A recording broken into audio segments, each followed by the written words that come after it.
un delito contra la vida o no, ¿verdad? ¿Ya?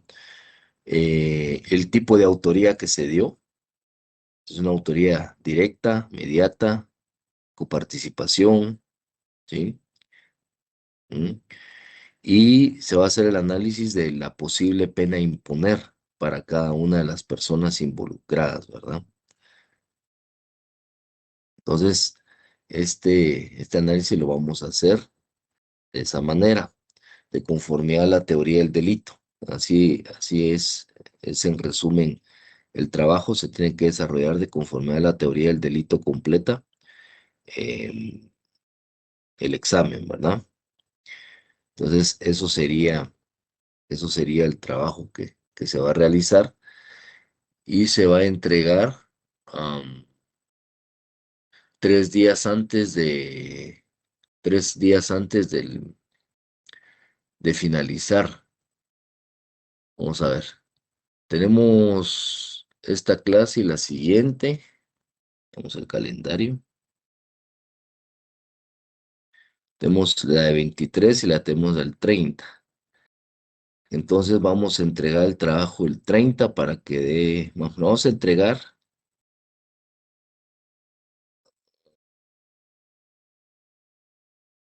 domingo 31.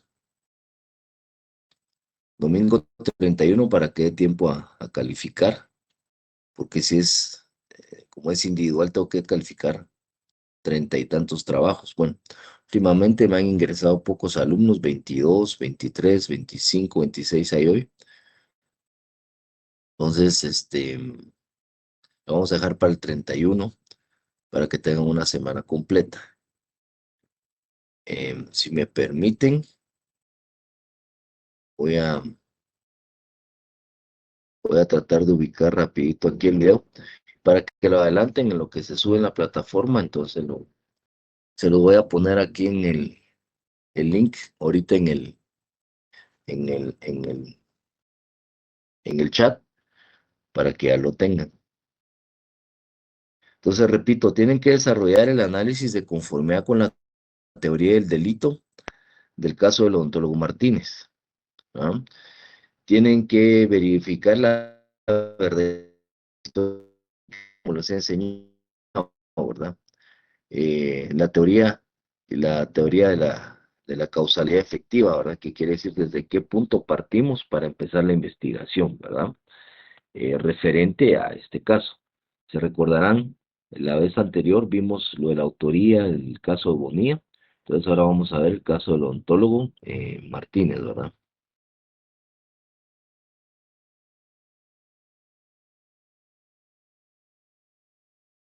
Entonces, ahorita se los voy a hacer llegar y tenemos que hacer el análisis. Julio Martínez se llamaba el muchacho.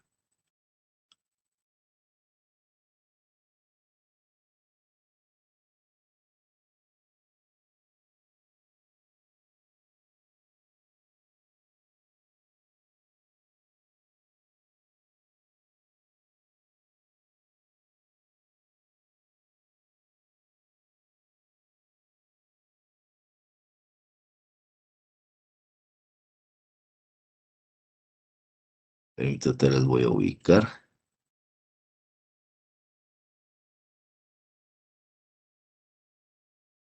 Licenciado, una observación no está grabando. Sí, sí, pregunta como les iba a dar las características.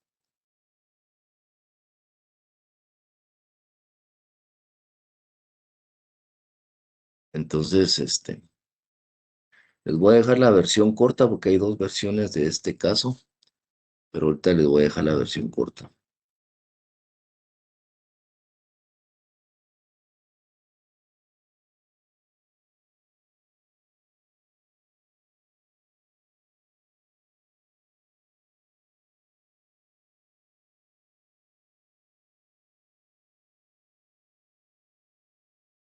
Bueno, entonces,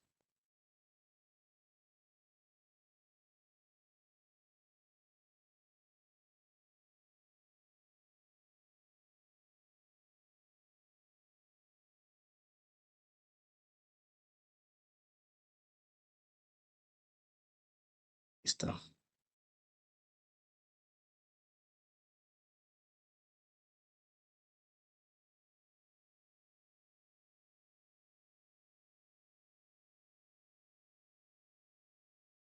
Bien. Solo ahí está el video, ¿sí? Entonces, para que copien el link de una vez y lo peguen, voy a empezar a grabar a la clase.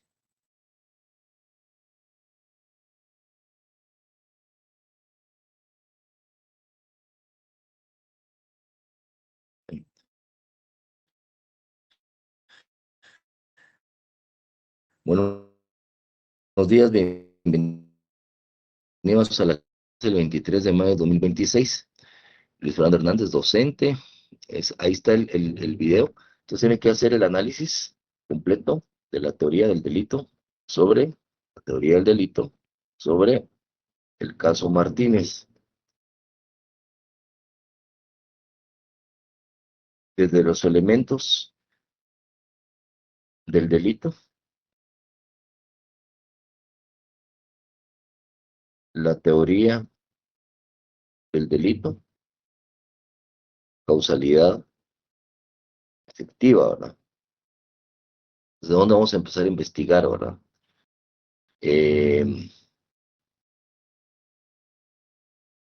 La tipicidad, la responsabilidad penal, la pena,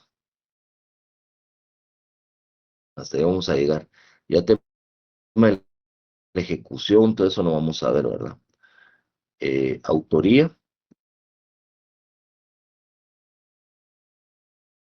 y participación criminal. En esta relación vamos en la teoría de la pena, la sanción penal que se espera imponer, ¿verdad?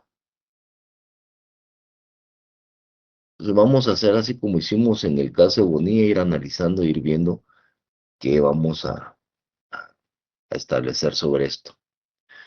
Entonces, ¿alguna pregunta de la tarea, jóvenes? ¿Ya copiaron el link?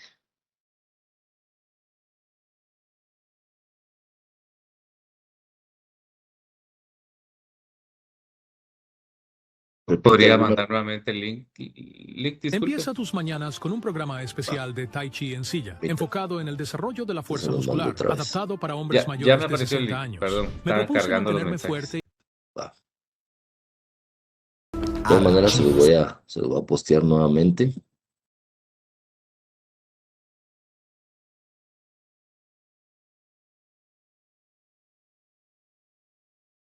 Hay otro link que es de audios, donde están los audios, ¿verdad?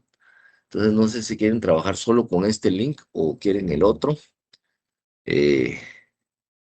para trabajar mejor. En el otro link, pues, están varios audios y se escuchan varias cosas. Y esta es una cronología donde ya está ahí parte ya ahorita del debate, lo que está llevando en juicio, en contra del amigo, las personas que participaron, ¿verdad? Pero este es el más resumido, el otro es de prensa libre. Entonces, no se me dicen, ¿quieren trabajar solo con esto? Y pienso que ese es más corto, ¿verdad? Que el otro, pues, es mejor, ¿verdad? Hay que escuchar audios, pero para lo que vamos a hacer en el trabajo, creo que básicamente esto nos es suficiente, ¿verdad? Sí. Pues plazo de entrega,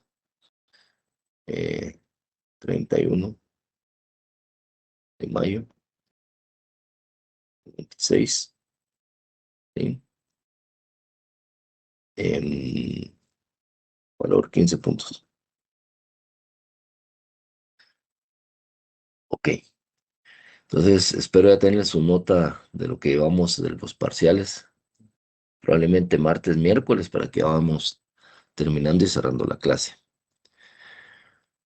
Muy bien. Entonces, estamos ahí. ¿Alguna pregunta, alguna cuestión? Para resolver el examen pueden basarse en la guía que se encuentra en la plataforma. Solo vamos a llegar en cuanto a la sanción penal en la sentencia, la pena que se espera imponer. Lo que es medidas de seguridad, ejecución, todo eso ya no entra, ¿vieron? ¿Sí? ¿Estamos? Sí, Lick, Entonces, gracias. vamos a pasar al siguiente punto de la clase.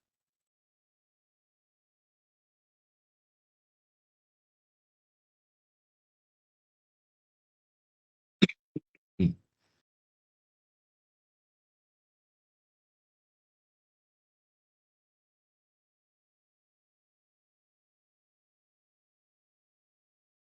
Voy a ubicar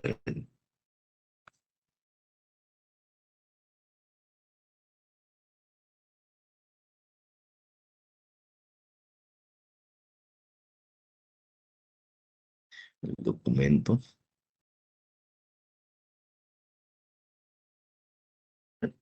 Para empezar, vamos a empezar a conceptualizar lo que muchas personas, pues, cuando estamos en una sociedad, recuérdense que la política que en sociedad se basa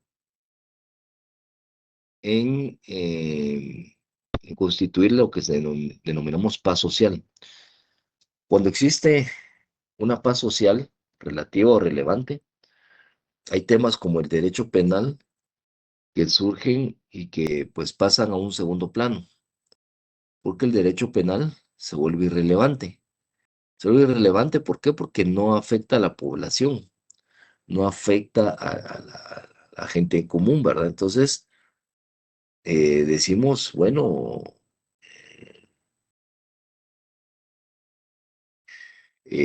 nosotros necesitamos tener, digamos, la que se llama retribución penal. ¿Qué es la retribución?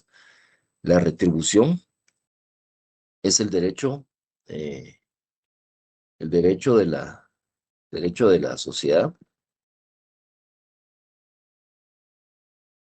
a compensar el delito ocasionado y que le afecta. Ya vimos que tenemos el sujeto pasivo, tenemos lo que es la sociedad, puede ser el sujeto pasivo, que es el Estado, tenemos a las víctimas directas, que puede ser la víctima directa en la ejecución del delito, la víctima secundaria, que pueden ser los familiares, y tenemos la víctima terciaria. Víctima terciaria pueden ser terceras personas afectadas por la comisión de un hecho delictivo, ¿sí? Entonces, en esa relación tenemos lo que es el tema de hoy, que es la pena. La pena es la sanción penal que se espera imponer ante la comisión de un hecho delictivo, ¿sí? Eso como principio básico. Entonces, esta sanción penal que esperamos a imponer ante la comisión de un hecho delictivo o una conducta, le vamos a llamar una conducta delictual, criminal o antisocial, si ustedes le quieren llamar de esa manera. Para eso, pues, tenemos que las conductas, pues, van a afectar en definitiva al sujeto que cometió el delito, ¿sí? ¿Por qué? ¿Por qué van a efectuar? ¿O por qué le van a afectar? Porque uno de los principios básicos que tenemos en cuanto a la afectación de los hechos delictivos es de que hay una consecuencia jurídica. Y la consecuencia jurídica es el castigo, ¿verdad? Porque es un castigo que va a sopesar el delincuente por la comisión del delito.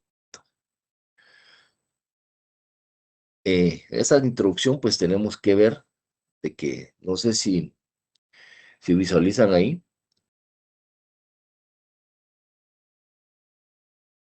si pueden visualizar. Sí, Lick. ¿Sí? Entonces tenemos lo que son la teoría de la pena. Recuérdense que como etimología hemos dicho que es una pena, ¿verdad? La pena recordemos el término, ¿verdad? Que de becaria, ¿verdad? Que existan las penas humanistas, lo que mirábamos en la introducción de Derecho Penal, de becaria, ¿verdad? Que las penas se tenían que volver humanistas y no como medios de tortura, porque también superamos lo que era la ley de talión. Recuérdense lo que vimos en las primeras clases. Eh, ¿Cuál era la teoría de la pena en eso? Teníamos la composición social, ¿verdad? Que era el acuerdo entre las tribus de qué castigo imponer. Teníamos la ley del talión, de diente por diente, ojo por ojo, se recordarán. Teníamos las penas de la Inquisición, que eran penas de tortura, que tenía que penar el alma, ¿verdad? La persona. Y una de las penas del alma, una de las formas de purificar el alma era, digamos, purificarla a través de fuego, ¿verdad? Tenemos las penas físicas. Recuérdense que, por ejemplo, en la época romana, en la época también hebrea, teníamos penas como era la lapidación a las prostitutas, como en el caso de María Magdalena, ¿verdad? Que está en la Biblia. Teníamos, recuérdense que cuando hay estados que tienen su código penal o su sanción penal basado en la doctrina teológica, ¿verdad? O sea que son códigos penales teológicos o doctrinas teológicas, se basa la ejecución de las penas en lo que está establecido en sus textos sagrados, ¿ya? Ejemplo, la Sharia que se utiliza en países como Afganistán, como lo que quiso imponer ISIS en el Estado Islámico en Siria, en Irak, ¿verdad? Que tienen penas físicas, por ejemplo, muerte de los homosexuales a través de que lo lanzan de la parte más alta de un edificio, o la pena de que una mujer que no lleve el velo o que no vaya acompañada de un hombre puede ser decapitada o puede ser lapidada aún. Entonces no recordemos que estas penas físicas o estas penas que se establecen aún subsisten, ¿ya? Entonces de ahí de que en el derecho occidental, que es el derecho de nosotros, derecho del mundo occidental, que es el mundo europeo y la conquista hacia el mundo latino, existe ese tema. Vamos en el tema occidental, solo Europa del Este, que viene de una tradición violenta, pues aún conserva ciertos castigos físicos. Hablemos de Bulgaria, de Rumania, de la antigua Yugoslavia, Kosovo, Montenegro, Serbia, etcétera. Aún conservan castigos físicos. La misma Rusia, Ucrania, Polonia, Polonia no mucho, ¿verdad? En República Checa, que estaban bajo la cortina de hierro, pero pues occidentalizadamente, digamos, Francia, España, Alemania, Bélgica, pues Países Bajos, ya las penas ya no son de característica física, y desde que hubo la conquista o colonización de los países latinoamericanos, había una tradición de penas de ejecución de pena de muerte, por ejemplo, pero que ya se ha ido superando por la cosmovisión de los derechos humanos, que es la Declaración Universal de Derechos Humanos, y tanto como el Pacto de San José o Convención Americana de Derechos Humanos, prohíben como castigo penal la pena de muerte, ¿sí? Entonces, existe todavía, pero ahí existe una rama distinta. ¿Y qué rama distinta va a existir? Pues estamos hablando de derecho occidental, sí, pero existe el derecho anglosajón, el derecho de la common law, que surge en Gran Bretaña y con la conquista de Estados Unidos o la colonización de Estados Unidos, de la parte norte, ¿verdad? Eh, que se llamaban tierras altas, que antes no se llamaban Estados Unidos, sino que eran las tierras altas o las tierras al norte, ¿verdad? Porque recuérdense que México llegaba hasta Colorado, Las Vegas, inclusive Utah, la Florida, ¿verdad? La Florida, por eso se llama la Florida, porque primero fue conquistada por españoles, Luisiana, que fue conquistada por franceses, por ejemplo, y la porción de Estados Unidos era prácticamente un tercio, si no es que menos, de lo que está actualmente. Pero llega el derecho anglosajón y viene la tradición anglicana de América para los americanos, y llega la tradición violenta el exterminio o el genocidio de las tribus o los grupos indígenas étnicos en Estados Unidos, y viene la extinción de muchas razas. Antes había seminoles, poinas, eh, eh, eh, eh, eh, hurones, moicanos, am, Topax, habían tantas tribus americanas que habían anteriormente, Cherokees, ¿verdad? Por ejemplo, que fueron disminuidas o que pues prácticamente fueron muertas. Entonces aquí todavía tienen y subsiste por esa traición violenta lo que es la pena de muerte. Entonces en Estados Unidos la aplicación de la pena de muerte en muchos estados todavía es viable. Entonces, nuestro Código Penal, ¿qué dice? ¿Qué son las penas? La pena se podría definir entonces como aquella sanción penal, la sanción penal que se le aplica al autor o cómplice de un hecho delictivo en el grado de la comisión del delito. Repito, la pena sí sería un concepto o una definición corta como aquella sanción penal que se le apliquen a los autores o cómplices como consecuencia de la comisión de un hecho delictivo y de conformidad a su gravosidad o intensidad delictual. ¿Sí? ¿Ya? Eso sería una de las definiciones de forma corta o de forma sencilla, ¿no? Bueno, entonces decimos que tenemos penas en el artículo 41, tenemos las penas principales, y como vemos ahí en la presentación dice que son todas aquellas que se aplican a los cómplices y autores expresamente en el actuar punitivo relacionado y se encuentran determinados en la parte sancionatoria o en la descripción del delito. ¿Por qué? Porque en la primera parte del artículo 1 al 122 no vamos a encontrar penas, pero en el artículo 23 en adelante vamos a encontrar todas las sanciones penales. Entonces, las penas las encontramos tanto en el libro segundo del Código Penal como en las leyes especiales, como la ley de armas y municiones, que ahí tenemos el delito de portación de arma de fuego, el tráfico ilegal de armas, ley de narcoactividad, que tenemos, por ejemplo, penas para posesión para el consumo, para el tráfico nacional de estupefacientes, a fabricación de estupefacientes, comercialización o fabricación de estupefacientes, facilitación de estupefacientes a menores de edad, entre otros delitos. Y tenemos como ley de femicidio y la violencia física, psicológica, sexual, eh, física, psicológica y económica, perdón, que también tienen penas, y así todas aquellas leyes accesorias que podamos ver. Como vemos el crimen organizado, las penas para delitos de asociación ilícita, de terrorismo, de delitos de conspiración, por ejemplo. Entonces tenemos las penas principales que lo estipula el artículo 41, que es la muerte, aplicada en delitos especiales como el secuestro, el asesinato. Y esto se encuentra en moratoria judicial, que quiere decir que no se aplica, ¿verdad? Es una ley positiva, pero en moratoria, es vigente, sí, pero usted una moratoria judicial por fallo de la Corte de Constitucionalidad y por el Pacto de San José, o sea, Comisión Americana de Derechos Humanos. ¿Sí? ¿Y cuál es la pena de muerte?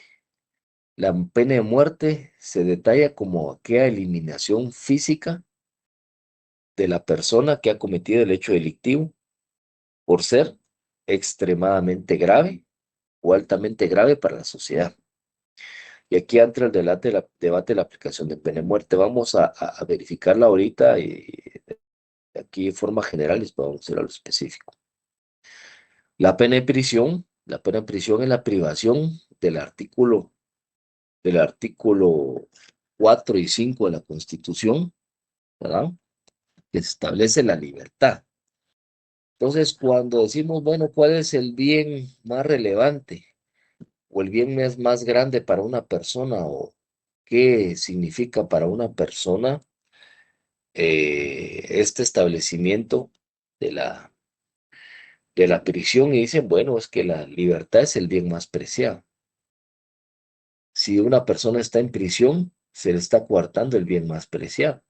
Pero vemos de que aunque sean personas que están privadas de la libertad, continúan con sus mismas conductas como que estuvieran afuera. Vemos que hay en prisión redes de prostitución. No sé si alguien ha tenido oportunidad de ir al preventivo de zona 18 o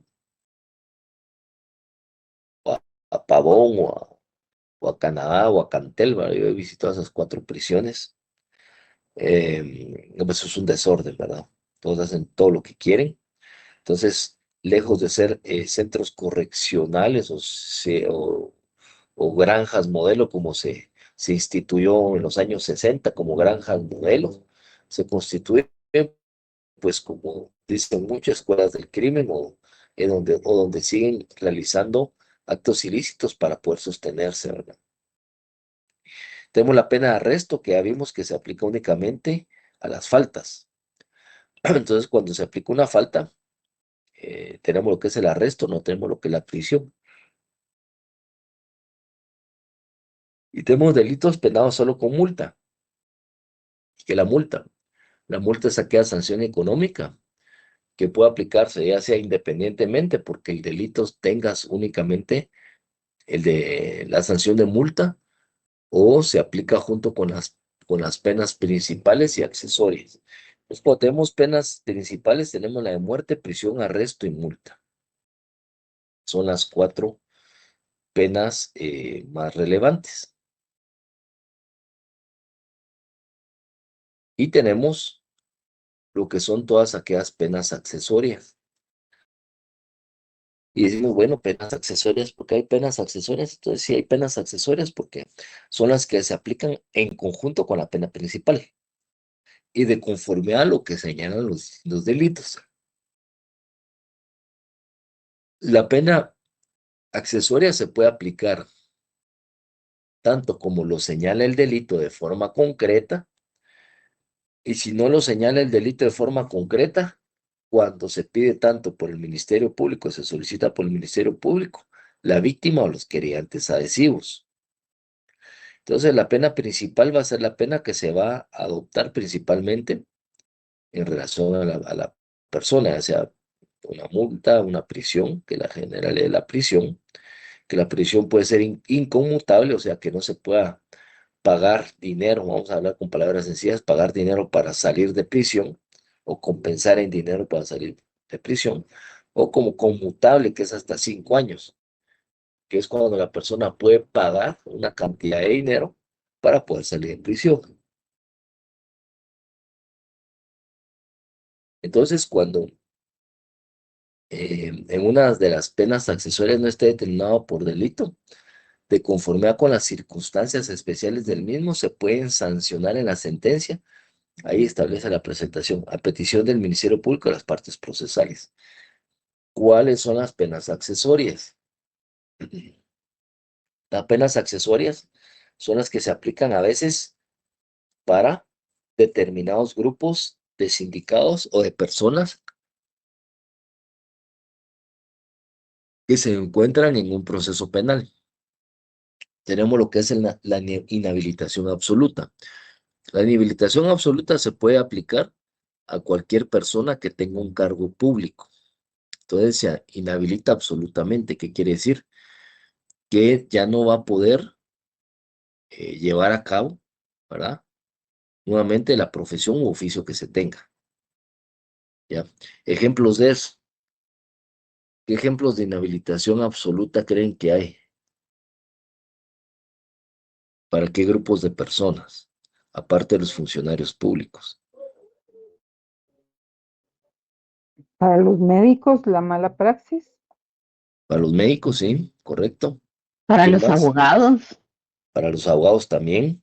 todos aquellos que sean agremiados o colegiados activos. Generalmente sí, Lourdes, inclusive un psicólogo. Un psicólogo podría ser inhabilitado absolutamente, ¿verdad? Para una profesión cuando ha sido muy gravoso el daño. Pongamos un tema, creo que a Maluf le pidieron la inhabilitación absoluta, Kevin Maluf, el caso de Florian Marroque, que mató, que el daño era bastante grave. No sé si Lourdes, usted ha visto inhabilitaciones absolutas o especiales ahí en el X, que les pidan alguna inhabilitación especial. Lo que pasa es que habría que referirse a la ley del Código del Tribunal. Ay, ¿cómo se llama esto? Código de ética De ética del Colegio de Médicos, pero ese lo aplica el Tribunal de honor. el Tribunal de Honor. Entonces, ellos son los que piden luego de que el acusado haya sido sentenciado y vencido un juicio, ¿verdad? Entonces, ahí el Colegio de Médicos tendría que pedir la inhabilitación o lo que corresponda, pero generalmente lo que esperan es que el juez dictamine. Determine. Ujú. Sí, es que ahí muy buen punto que puso Lourdes. Recuerda que las inhabilitaciones absolutas o especiales pueden ser administrativas que se hacen de los mismos colegios de abogados, como los colegios de médicos o psicólogos, ¿verdad? O economistas incluso, en temas de financieros, etcétera. Se pueden hacer administrativamente basándose en los códigos de ética o puede hacerse judicialmente en las sentencias aparejadas como una pena accesoria, como establece acá. Había uno, lamentablemente, va un patojo, espero que usted nunca caiga en eso, que salió aquí de la Da Vinci, Pedro algo era, estaba en el caso 410, que era abogado de acá, que salió patojo acá y creo que salió aquí virtual, ¿va? Que fue a hacer unas barrabasadas y está como representante legal como de 50 entidades. Ahí pueden buscarlo, el caso ese bien feo, ¿va? Y era de acá y bueno, lo sacaron libre ahorita, lo último que hizo el MP fue sacarlo libre, pero ese cuate hizo, pero representaciones legales de entidades que desfalcaron al Estado, ¿verdad? Entonces, no hay que caer en eso, ¿verdad? Porque qué lamentable, qué mala fama para la U. Todo este tipo de acciones, pues, porque hasta sacaron de qué universidad era y todo el tema, ¿verdad? Y aunque digan que no se afecta, pues sí se afecta el honor, el prestigio de una casa de estudios, ¿verdad? Sí, Lorena. Licenciado, una consulta. Como aquí en el artículo 42 menciona que son penas accesorias la inhabilitación absoluta y en el artículo 56 habla de la inhabilitación absoluta. ¿Este se enlaza con el artículo 56? Sí, sí, tiene Ok, relación, léalo, léalo. ok. Artículo 56 establece inhabilitación absoluta. La inhabilitación absoluta comprende primero, la suspensión de los derechos políticos. Segundo, la pérdida del empleo o cargo público que el penado ejercía, aunque proviniere de elección popular. Tercero, la incapacidad para obtener cargos, empleos y comisiones públicos. Cuarto, la privación del derecho de elegir y ser electo. Y quinto, la incapacidad de ejercer la patria potestad y de ser tutor o protutor. Va. Y digamos, en esta, digamos, establece de forma especial los cargos públicos. Le hace el 57, creo que ahí está en la especial, para ejercer profesión, 57, 58, por ahí.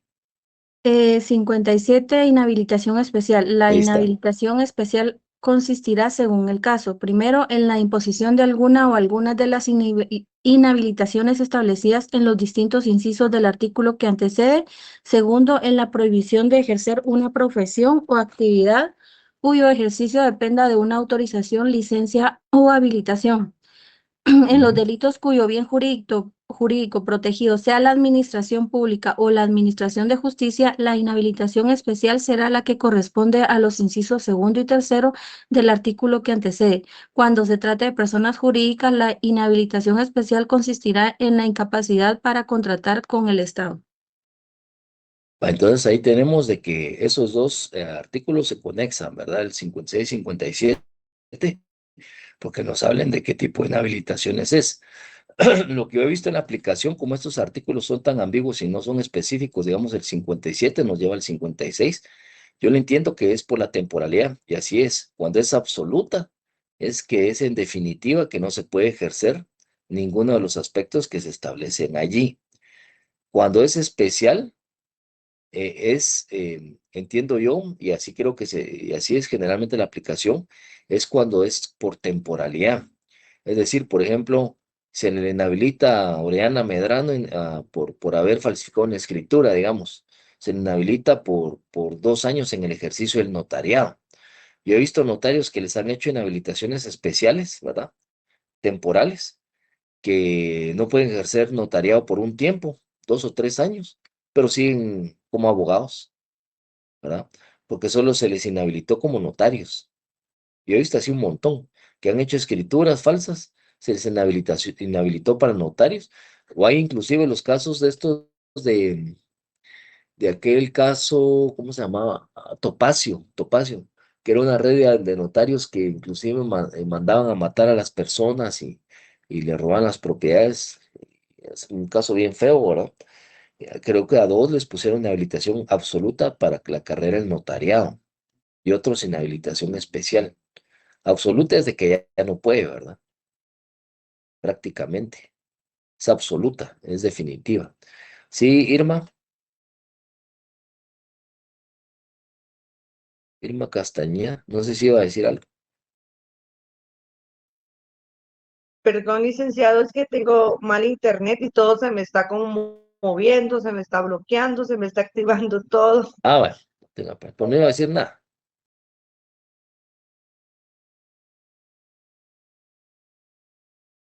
¿no? Ah, bueno, entonces, cuando tenemos estas inhabilitaciones especiales, o digamos las absolutas, es durante el tiempo que dure la condena, por ejemplo, ¿ya? El de elegir y ser electo, ¿ya? Una persona que esté padeciendo prisión no puede volver a ser electo o elegido durante esté padeciendo prisión, ¿ya? Léame las otras, Lorena, del 56.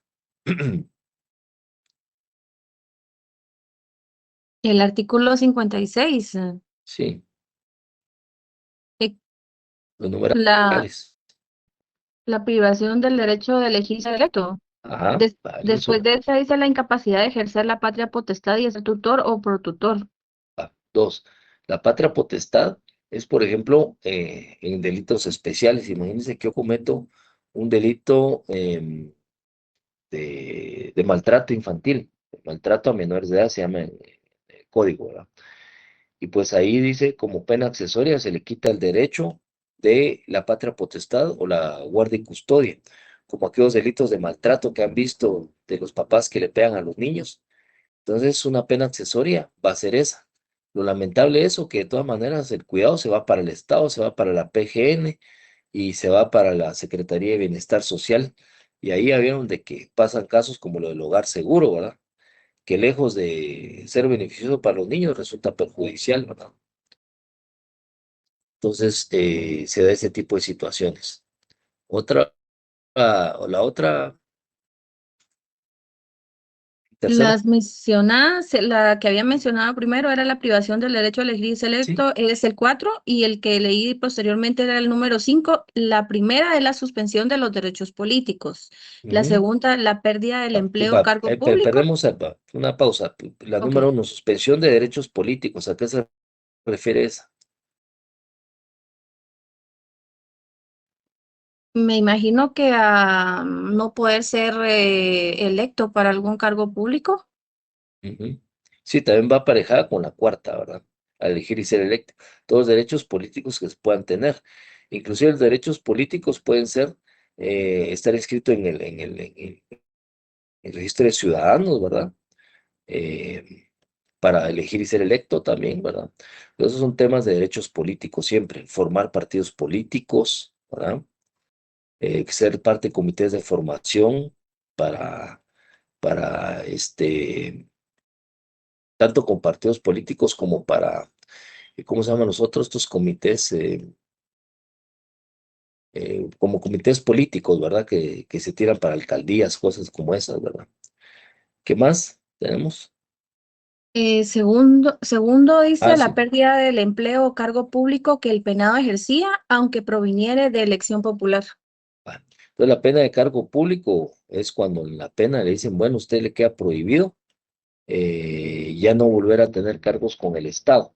Aquí hay una controversia porque aquí hay una inhabilitación absoluta supuestamente para decirle, mire, usted ya no puede tener ningún cargo público, pero en la ley del servicio civil existe un proceso de rehabilitación en donde se puede, yo eso yo no lo sabía, ¿verdad? Que la experiencia y la práctica, no hay como la experiencia y la práctica. Había un policía que lo habían condenado por asociación ilícita. Un colega llevábamos el caso. Y decía, mire, yo quiero volver a entrar a la policía, dijo. ¿Y por qué? Porque fíjese que tuvo un compañero que lo habían condenado por cohecho y lo inhabilitaron. Y fíjese que de ahí pasaron como 15 años y después volvió a entrar. Entonces, será, dije, y empecé a investigar yo, porque la sentencia es inhabilitación absoluta. Y de hecho, sí existe un proceso administrativo para volverse a rehabilitar, para optar a cargos públicos, y es en la OSECA. Entonces se realiza ese proceso, pero esto es administrativo, ¿verdad? Y se puede rehabilitar a la persona. Y sí existe el proceso.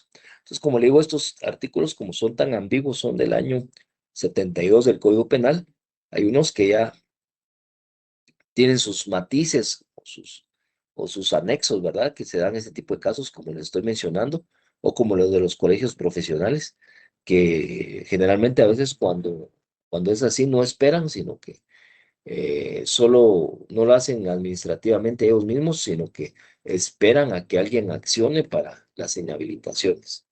¿Sí, Juan Carlos? Sí, licenciado, gracias. Me causó un poco de curiosidad referente a lo que usted está diciendo ahorita, de que tal vez por el tiempo que tiene el código. Sin embargo, también tengo entendido que si no está tipificado, pues no es, ¿verdad? Y estoy viendo que acá en el artículo 56 se habla de los padres de familia que golpean a los hijos de una manera no para corregir. Sin embargo, en mi caso, pues que soy catedrático, me parece curioso que no está en la inhabilitación para los catedráticos, maestros acusados de pedofilia. Por eso, digamos, si es un cargo público, digamos, los maestros, digamos, en lo público, sí está. Pero si usted está hablando para lo privado. Podría ser para lo privado, Porque pongámoslo así porque... para lo público sí está, ¿verdad? Para cargo público. Lo delicado que es muy buen ejemplo, Juan Carlos, porque imagínense, de si es un maestro de colegio el que hace eso, ¿verdad? Nos iríamos una habilitación especial en el inciso segundo, creo que dice Lorena, que dice inhabilitación para cualquier tipo de profesión o licencia, dice, ¿verdad? Licencia. Entonces, pero dice, bueno, pero digamos, un título de maestro no es una licencia, sino que es un título. Es que traería una controversia. Miren, ustedes me quieren inhabilitar especialmente, no una inhabilitación absoluta, sino una especial, pero dice, solo mínimo se dice título también, o solo licencia. Solo licencia, ¿verdad? En el artículo 57, en la inhabilitación especial, en el segundo dice la prohibición de ejercer una profesión o actividad cuyo ejercicio dependa de una autorización, licencia o habilitación. Bueno, entonces ahí entra la controversia. ¿Los ser maestros en una profesión o no? Y ahí entra el debate, ¿verdad?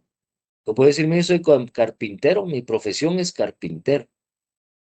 No, pero es que antes, digamos, en las cédulas decía u oficio, profesión u oficio. Y la carpintería es un oficio, ¿no? Pero yo lo hago de forma profesional, porque soy ebanista y hago estructuras buenas y de la antigua y las hago para los atrios de la iglesia. Y ahí entra un debate, ¿verdad? Si un título de maestro es un título profesional o no, ¿verdad? Entonces, ahí están esas cuestioncitas que nos dejan muy a la interpretación del juez la aplicación de estas situaciones. Recuérdense que para eso también, ante esta debilidad, ¿qué surgió? Surgió el registro de RENAS. ¿Han oído el RENAS? ¿No? Son maestros. Sí, exacto, y se lo piden a uno cada 6 meses. Entonces, por eso, ante la debilidad de este tipo de cuestiones, Juan Carlos, surge RENAS para establecer si los maestros o las personas que ejercen la profesión no han sido sancionados con algún tipo de delitos y específico de carácter sexual o en contra de menores de edad. Entonces ahí es donde cubrimos más o menos ese aspecto, ¿verdad, Juan Carlos? Con el RENAS, Aún ante este así, tipo de debilidades, ¿verdad? sí, y aún así póngale de que, bueno, me acusan de pedofilia, igual no me condenan ni nada por el estilo, y yo llego y tal vez me les escapé, por así decirlo, y sigo ejerciendo y trabajando con menores. Entonces es algo quizá difícil de Es medir complicado de en ese controlar, aspecto. pero sí, digamos, acuérdese que eso, digamos, en esta normativa del RENA se establece, es un acuerdo gubernativo, que todas las personas que trabajen con menores de edad tienen que presentar su certificado de RENA, ¿verdad? Es una condición, ya sea que trabaje usted inclusive en asilo, porque son todos los de asistencia, en un asilo, en un orfanato, ahora se llaman casas de acogida, ¿verdad? En una escuela, en una, digamos, guardería, en situaciones como, por ejemplo, privadas, hablemos de lugares como parques de diversión, digamos, donde hay parques de diversión, donde hay niños, por ejemplo, en el IRTRA, en temas como Sky Zone, donde se van a saltar los niños, aquí en Guatemala, por ejemplo, todos esos lugares en lo privado tienen que pedir también sus renas para asegurarse de esta situación.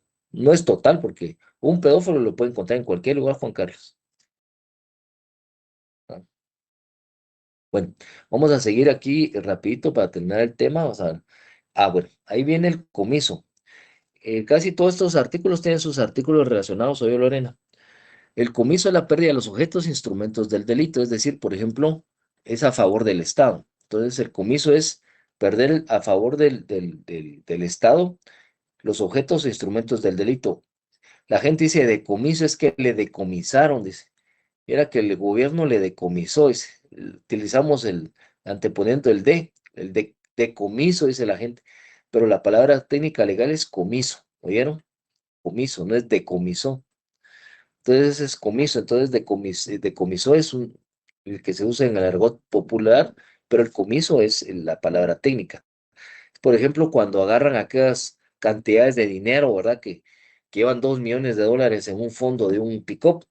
Entonces, como no pueden realizar la reclamación, entonces eso se comisa a favor del Estado, todo ese tipo de cuestiones. Ahora la droga no van a decir, vamos a decomisar para después que los policías echen su toque en sus tiempos libres, no, eso se manda a quemar, ¿verdad? Para eso hay un proceso de cremación de drogas, ¿verdad? Hablemos de el comiso aplica para lo legal, ¿verdad? No para lo ilegal. Digamos, comisaron tenis y ya vieron que hace pocos días, no sé si alguien vio la noticia que destruyeron como 2,000, 3,000 pares de tenis, ¿no? No sé si alguien vio por ahí la noticia. Entonces, destruyeron los tenis, ¿verdad? Porque es producto de piratería. No va a decir, lo vamos a repartir para los niños, porque es que es producto derecho de marca, ¿verdad? O cuando comienzan pantalones en furgones o así, los tienen que destruir, ¿ya? El comiso de armas, no va a decir, bueno, vamos a usar esas armas, se las vamos a dar al ejército o a la policía para que las usen, unas ametralladoras y unas cosas, no, lo que hacen eso es el proceso de destrucción ante la DIGECAM y el ejército de Guatemala, ¿verdad? Que destruyen las armas, porque no va a decir unas armas hechizas que las agarramos estos mareros, démoselas a la policía, no. Ese tipo de objetos, como son de carácter ilícito, se destruyen. Se van a comisar sobre las cuestiones como por ejemplo mediante el proceso, y por eso le digo que esta ley ya quedó un poquito obsoleta el Código Penal, porque por ejemplo si vemos el comiso de objetos, solo utilizamos la extinción de dominio, la ley de extinción de dominio. Por ejemplo, donde se va a utilizar la cárcel de máxima seguridad que se está haciendo en Izabal. Eso es producto de una extinción de dominio, aquel narcotraficante, o sea, ¿cómo le decían? Paredes o algo así, el gordo Paredes, algo así me recuerdo yo. Entonces se le comisaron, se le extinguieron esas propiedades y ahí se hace la cárcel. Entonces, la extinción de dominio viene a sustituir lo que es el comiso ahora, ¿verdad?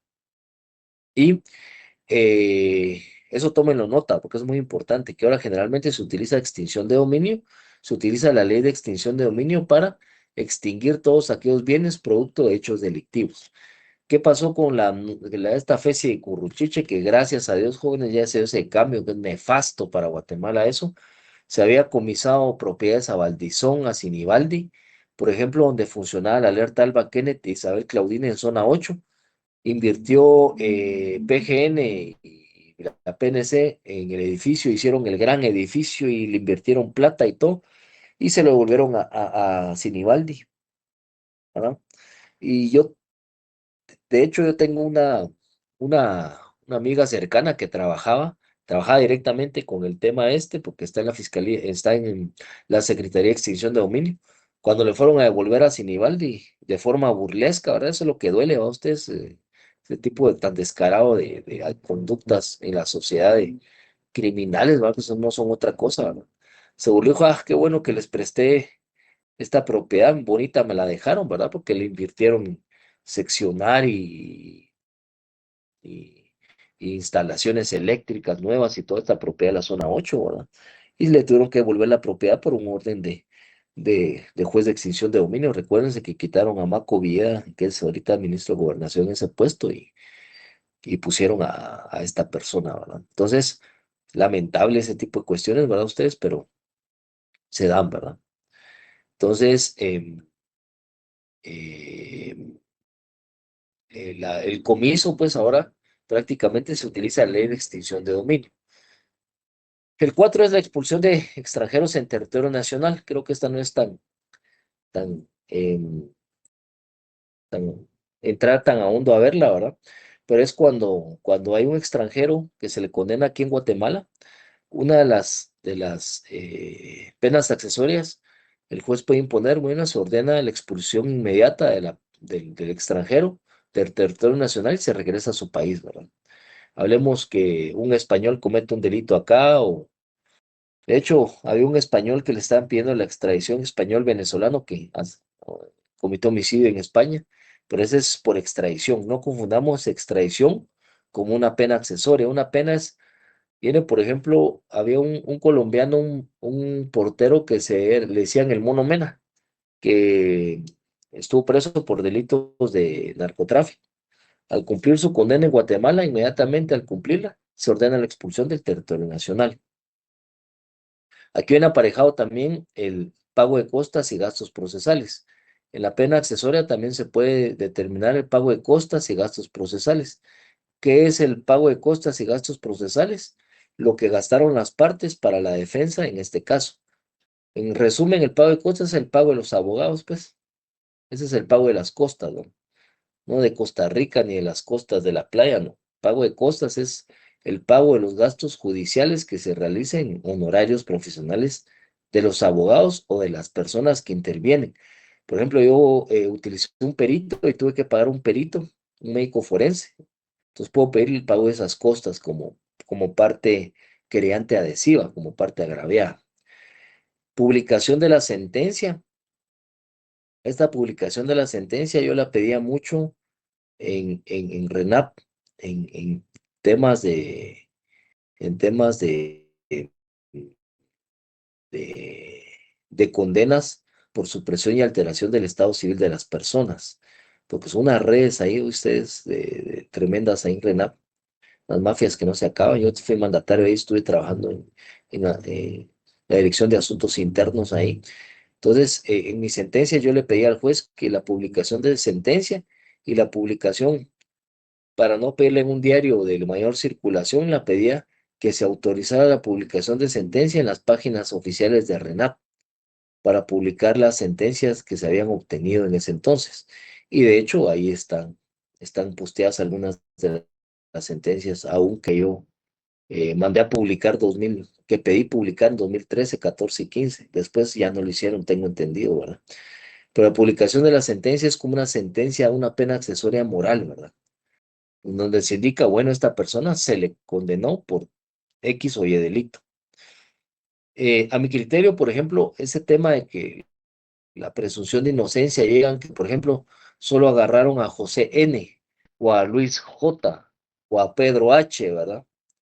Que los aprendieron y todo, pues eso no, o sea, pues creo que cuando una persona se la aprende, que sea con nombre y apellido, pues no habría ninguna concepción ahí. Hasta las fotos ahora son de espaldas y todo para guardar a la persona. Y muchas veces, pues, aunque consideremos humanistas, también la sociedad debe saber qué personas están cometiendo hechos delictivos o actos ilícitos en su contra, ¿verdad? Y a veces se protege innecesariamente también acciones muy relevantes. Pero la publicación de las sentencias es una condena moral. Y otras que señalen otras leyes, porque hay otras penas accesorias que se señalan en otras leyes, ¿verdad? Hablemos de temas como extinción de dominio, como el que yo les decía, son penas que se señalan en otras leyes. Otros ejemplos de que se señalan en otras leyes, otro tipo de penas, es también la solicitud, por ejemplo, de, eh, de una disculpa pública, como en las sanciones de imprenta, por cuestiones de periodismo. Se pueden pedir que se pida una disculpa pública en un medio de comunicación o medios sociales, ¿verdad? Esos son otro tipo también de penas accesorias a las disculpas públicas, ¿verdad? En delitos contra el honor, por ejemplo, o sea, lo que son disculpas públicas. Y eso sí se hacen en medios de comunicación. Pues esas serían las penas accesorias y las penas principales. Cuando te son medidas de seguridad y la extinción de la responsabilidad penal. Pero bueno, si quieren, tenemos 20 minutos. Vamos a terminar esto, lo vamos a dejar para la próxima clase, medidas de seguridad y extinción de la responsabilidad penal, pero vamos a ver otro poco de lo que es la pena.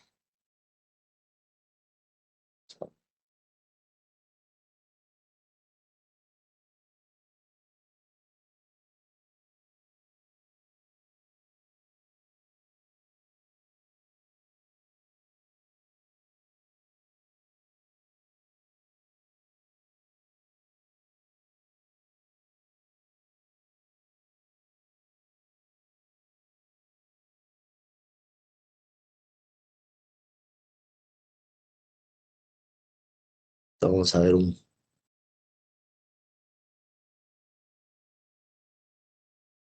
un videíto.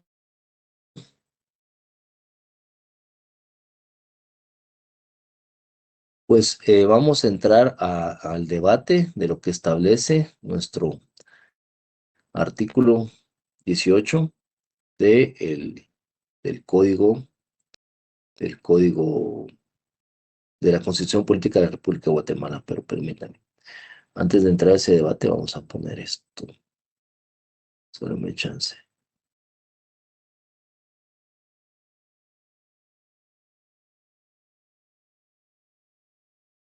Sí. Solo me indican si visualizan, por favor. ¿Visualizan la pantalla ahí? Sí, Escuchemos el video.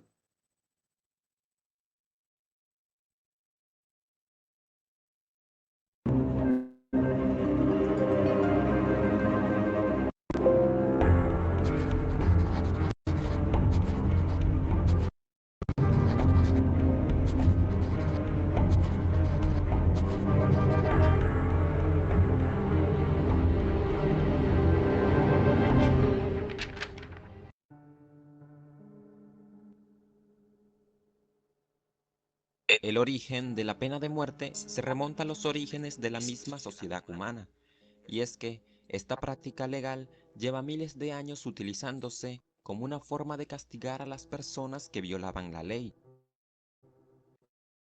Les cuento que en todas las antiguas civilizaciones existió la pena de muerte. De hecho,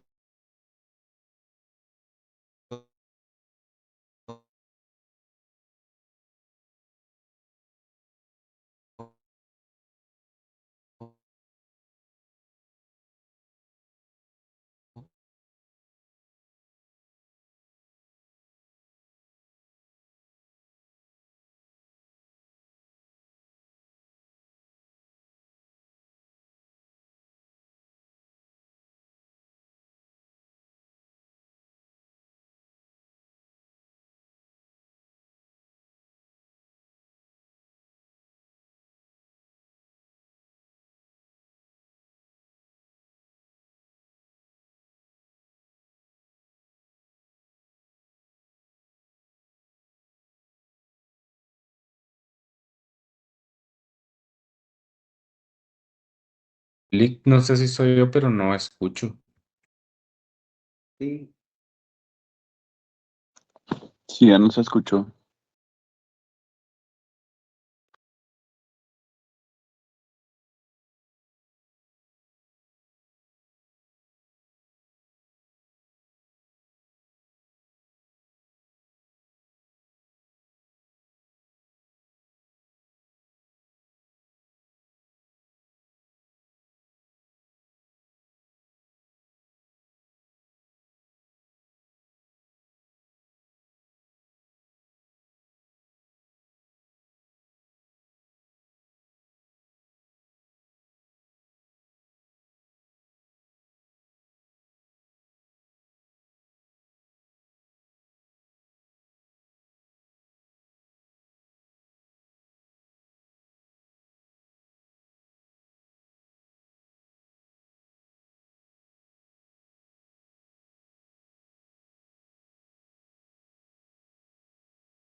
grave a las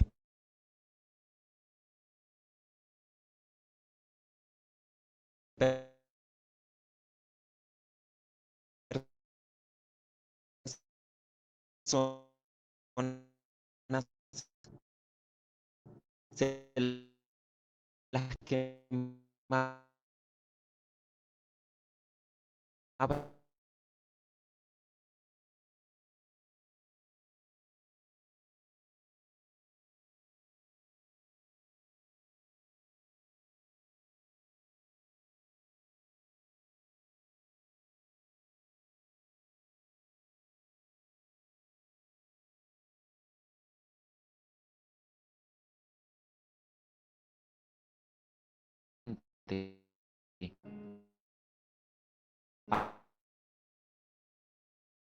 hacia la antigua civilización griega.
Se aplicaba la pena de muerte a través del fuego.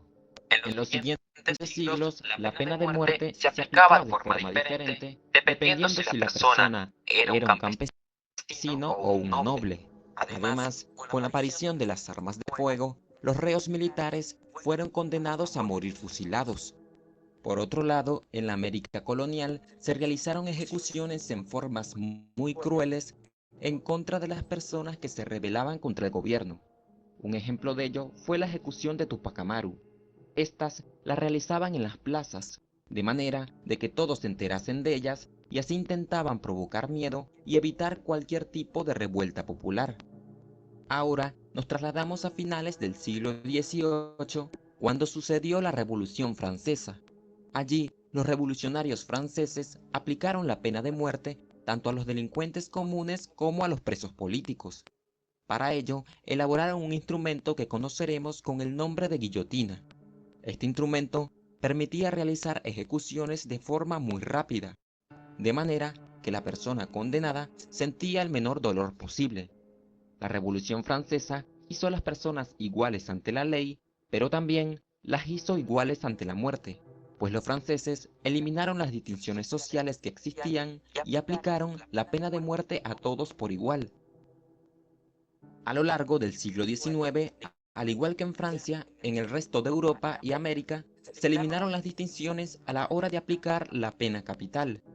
Llegados al siglo XX, aparecieron tres nuevas formas de aplicar la pena de muerte: las cámaras de gas, la silla eléctrica y la inyección letal.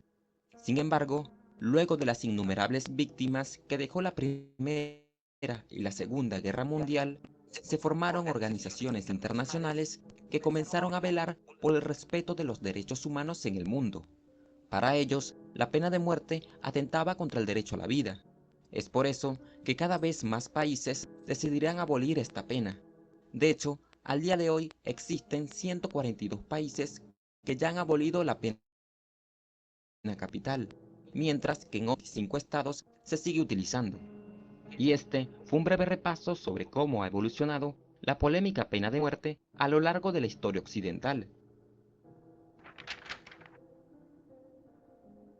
Si te gustó el video, no olvides dejarnos un like y suscríbete al canal. Es un video corto de la evolución histórica de la pena de muerte. Recuérdense que eso lo tenemos regulado en nuestro Código Penal y también en nuestra Constitución. Vamos a ver este otro rápido.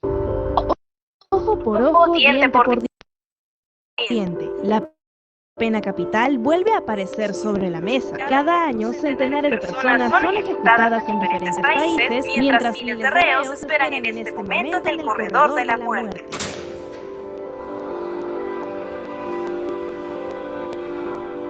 ¿Dónde, cómo y por qué se sigue aplicando esta medida en el mundo? Estados Unidos es el único país del continente americano que sigue ejecutando personas tras condenarlas a pena de muerte. En total, 29 de los 50 estados la permiten, aunque algunos no la ejecutan desde hace muchos años. Se aplica en casos de homicidio, según la gravedad, asesinatos en serie, espionaje, traición, terrorismo y tráfico de drogas en grandes cantidades. En el país existen 5 métodos. En todos se ejecuta a través de la inyección letal, pero en algunos ofrecen alternativas para que escoja el rey. Las 4 alternativas son la electrocución, vigente en 8 estados, el gas letal en 3, el ahorcamiento en 3 y el fusilamiento en otros 3. En el 2019 se realizaron 22 ejecuciones, 20 de ellas por inyección letal y 2 por el método de la silla eléctrica. En la Unión Europea, todos los Estados miembros abolieron la pena de muerte en línea con el Convenio Europeo de Derechos Humanos. Sin embargo, Bielorrusia es el único país del continente que continúa realizando ejecuciones. Las ejecuciones se llevan a cabo con un disparo en la cabeza, pero se desconocen cifras exactas sobre esto. Aquellos sentenciados sentenciados a muerte, usualmente por homicidios con circunstancias agravantes, son recluidos en una de las celdas de alta seguridad en el sótano del centro de detención previa al juicio. Cuando llegan los guardias, estos prisioneros nunca saben si será la última vez. Las ejecuciones se llevan a cabo en estricto secreto y sin aviso a la persona condenada ni a sus familiares o representantes legales. Los familiares no reciben confirmación oficial de la ejecución de sus seres queridos hasta semanas o meses más tarde. Además, las autoridades se niegan a devolver los cuerpos de las personas ejecutadas a sus familiares y a revelar el lugar de enterramiento. La última sentencia se aplicó este año en el mes de enero a dos jóvenes de 19 y 21 años por matar de 100 puñaladas a su profesora y prender fuego a su casa.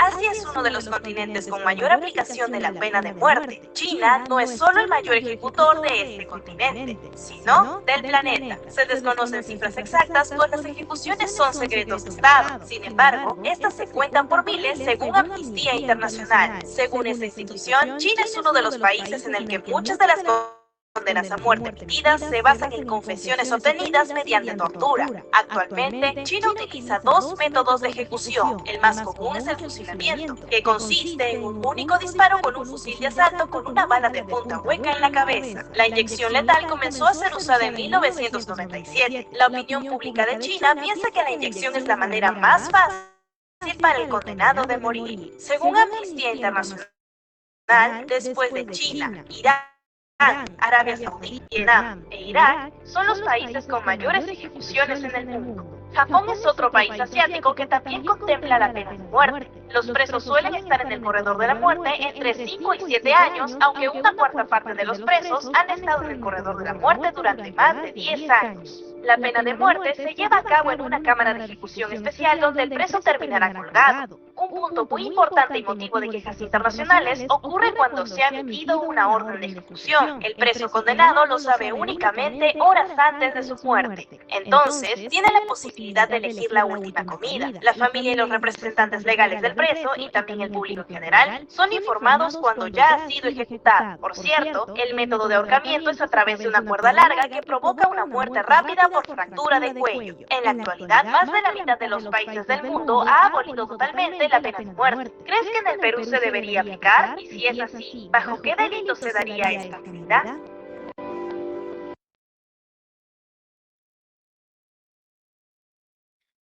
Y precisamente ahí es donde entra el debate.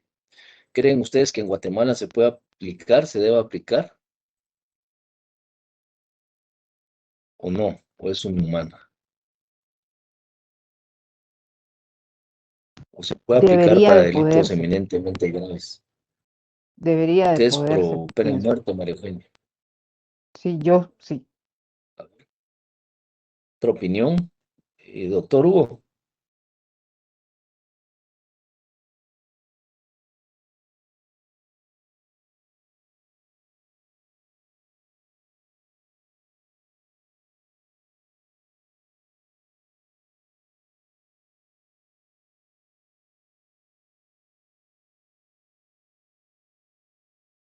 Entonces, es un buen punto de vista, es por el tema de la falta de fiabilidad de los procesos, ¿verdad? De la capacitación del tema judicial, ¿verdad? Que el tema judicial es el que nos está ahorcando ahorita, ¿verdad? Muchos delincuentes libres y una cuestión de cosas así, ¿verdad? ¿Alguna otra opinión? Sin pena, porque aquí estamos para opinar, porque son perspectivas distintas. Todos tenemos una perspectiva distinta en relación a esto. Yo también Ok, estoy de acuerdo. ¿sí? Buenos días, también Buenos de días. acuerdo que se aplique la pena, pero debido a Ujú. tanta delincuencia que está azotando a Guatemala. Sí, ahí es otro punto, ¿verdad? Imagínense lo que está diciendo Lester es, como método, lo voy a traducir técnicamente, ¿verdad? Como método de prevención general ante la ola delincuencial y los delitos que nos afectan a toda la sociedad, que son de alto impacto, estos delitos que estamos viendo, el ontólogo, de lemonía, del y cordón, tantos delitos violentos, es necesaria una medida para que las personas dejen o se abstengan de cometer delitos de este tipo, ¿verdad? Esa es la idea que yo le entiendo a Lester. Ujú. Y violaciones, El tema de violaciones, ¿verdad? Que también es Es bastante grave, ¿verdad? ¿Otra opinión? Yo Vic. pienso que tal vez, o sea, yo soy de la idea de que sí tendría que ser aplicable hablando en el lado emocional, digamos que realmente en el caso de pandillas y todo ese tema, no tienen como que el corazón para venir y dañar a otros, pero también la otra parte es que tenemos un sistema judicial hablando lo que es comprado en muchos aspectos, entonces sí es como que conflictivo en ese aspecto, porque lo que decía un compañerito, o sea, cómo saber realmente si van a hacer una investigación certera donde sí van a condenar a alguien que sí es culpable realmente o no. En Taiwán aplican la pena de muerte a los políticos. Quien se roba el erario público le aplican la pena de muerte en Taiwán. ¿Mm? En Vietnam también. O sea, los políticos que roban deben a la horca o fusilados. Imagínense, Todo el por Congreso delitos ahorcado políticos, acá. ¿verdad? Imagínense, ¿verdad? ¿A otra opinión? Licenciado, buenos días. Sí, buenos días, Eric. Pues Vale. comenzando, pues mi punto de vista, Lick, con el tema, ¿verdad? Con la pena de muerte, pues la pena de muerte para mí es darle muerte a una persona, es dejarlos en signos vitales después de dictada la sentencia, ¿verdad? Así lo interpreto yo. Y la otra situación es de que, como bien lo manifiestan los compañeros, de que sinceramente en Guatemala, nuestro sistema jurídico, ¿verdad? Desde la cúpula hasta lo más abajo, ¿verdad? Que las investigaciones, pues, no son de las más, no se hacen de la manera específica para llegar a una conclusión, para poder determinar si la persona es culpable o no y cuántas son. Y como usted lo manifestaba anteriormente, que la mayoría de los casos, en este caso, que el Ministerio Público es el que persigue y hace las investigaciones de la persecución penal y muchas veces de los casos quedan desestimadas sin darle seguimientos y queda en la nada. Y para llegar a una conclusión y aplicar el artículo 18 de nuestra Constitución, sí, yo lo veo muy complicado, pero sí sería una forma para mí correcta, pero aplicar en ciertos delitos, ¿verdad? Como violaciones, como usted también lo dijo, a los políticos que abusan de un Estado completo, ¿verdad? Porque sinceramente, de toda la población, de todos los impuestos, de las personas, ahí sí considero yo, y ese es mi punto de vista en esta situación. Gracias. Vamos con Juan Carlos, después Lourdes y creo que hay alguien más en cola. Sí, repito, 3 minutos tenemos. Sí, 1 minuto cada. yo en lo personal me pongo a pensar, debato yo solito con lo siguiente: ¿qué es más castigable? ¿Solo venir y matar al delincuente o hacerlo sufrir? ¿Qué es lo que está sucediendo en El Salvador? Eh, Considero la pena de muerte correcta quizá para personas que han cometido actos violentos en contra de niños o personas de la tercera cuarta edad, hablando de violaciones, torturas, etcétera. Ahora, hablando de los mareros y delincuentes, si nuestro sistema judicial fuera un poco más duro, yo considero que ya después de que se den cuenta realmente lo que se vive, y vuelvo a tocar el tema como está en El Salvador, dudo mucho que tengan ganas de ir a la cárcel. Entonces sufren más que solo matándolos. Muy bien. Lourdes. Yo discrepo ahí con el compañero Juan Carlos en esta parte de por qué aplicarla solo a los que hayan cometido hechos violentos en niños o en personas de la tercera edad. Todas las vidas son preciosas, todas las vidas son dignas y tienen el mismo valor. Entonces, igual yo pensaría en que sí se debería de aplicar a las personas que cometieron el mismo acto, que mataran a otra persona. Ahí, esa sería la forma de cometerla. Pero Igual La tendríamos teoría, la doctrina de la compensación de delictual. la O sea, compensación de la regresamos víctima. a la intensidad del daño, algo así, el ojo por ojo y diente por diente, de alguna manera, Al menos en ese delito. en ese aspecto. Ujú. Continúe. Ahí estamos. Ah, va, muy bien. Y Otto Guillermo, de último. Bueno, en este tema, dejando a un lado nuestro sistema de justicia, ¿verdad? Que en este caso, pues como también estoy de acuerdo en lo que indican los compañeros, que realmente nuestro sistema de justicia es un poco deficiente. Considero que sí se debería aplicar la pena de muerte. En este caso, podemos poner ejemplos de los mareros, ¿verdad, Lick? Hay mareros que, puchicas, que tienen gran cantidad de personas que han asesinado. Yo soy de la idea que esas personas pues ya no tienen compostura, ¿verdad? O sea, que ya no tienen arreglo, por más que se metan se me fue la palabra, perdón. A rehabilitación. A rehabilitación, ellos ya no tienen compostura, ¿verdad, Lick? Y pues que estén en la cárcel, realmente ellos estando en la cárcel están más cómodos que estando afuera, ¿verdad, Lick? Entonces, hay personas que realmente ya no tienen rehabilitación y considero que dependiendo ya la cantidad de asesinatos que se les estén imputando, pues ya se les debería aplicar mejor la pena de muerte. Ujú. Bueno, ya vieron que tenemos una variedad y una serie de puntos de vista. Todos los puntos de vista son válidos. La mayoría pues tienen cuestiones a favor de pena de muerte. Es difícil ver la pena de muerte en un país como Guatemala, que es eminentemente violento, ver como un punto humanista, porque lo humanista se nos va quitando en relación a que vemos de que estas personas, yo lo veo desde el punto de la deshumanización, que una persona que atenta de una forma gravosa en contra de la vida de otro ser humano, deshumanizadamente, ahí pierde su objetivo de ser un ser humano normal, ¿verdad? ¿Por qué? Porque ya no le importa el irrespeto a la vida de otra persona, es flagrante, que le corten la cabeza, que lo torturen antes de matar, o sea que la forma en que tal vez va a morir esta persona si se le aplica la pena de muerte va a ser más humana de lo que él cometió, que cortan a las personas en pedazos, o que los asesinan en ritos satánicos, temas de narcotráfico que a veces hasta les quitan la lengua, les quitan las orejas, los ojos, o les quitan la cara, ¿verdad? Les cortan toda la cara, ¿verdad? O sea, son crímenes bastante atroces, o los disuelven en ácido, ¿verdad? Entonces, creo que esos temas ya tan extremos son ya deshumanizados. Y ahí ya entra en controversia la plataforma de derechos humanos que hay internacionalmente contra las realidades de los países. Porque les repito, en los países europeos no es una pena en Suecia, en Noruega, en Dinamarca.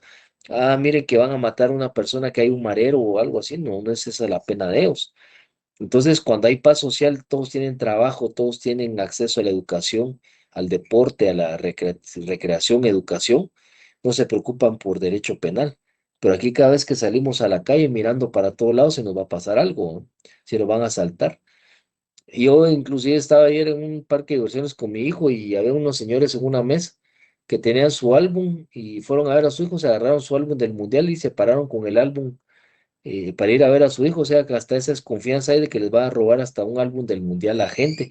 Miren cómo nos portamos como animales la semana pasada en ese tema de más rural. Yo fui con mis hijos a tratar de ver si ganaba promoción, para cuando había esas colas y esos relajos corriendo salí de ahí, ¿verdad?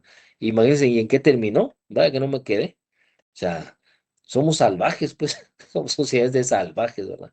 Nos comportamos de una manera no adecuada. Y es falta de educación, cultura, principios, valores. Y desde ahí viene todo el tema que decimos, se perdieron los valores. Ahí está la muestra, ¿verdad? Y no es solo los mareros o delincuentes. Todos como sociedad tenemos una pérdida de valores bastante inminente. Ya no hay respeto para nada, ni para los mayores, ni para los niños, ni para los adultos, ni para los ancianos, ni para las profesiones. O sea, vivimos ya en una anarquía social de una eminente pérdida de valores. Desde que agarramos propias culturas como la cultura del reggaetón, la cultura de los narcocorridos, agarrar esas culturas como propias, ya vamos desvalorizando nuestra propia cultura guatemalteca. Somos malinchistas, preferimos lo extranjero a lo local, ¿verdad?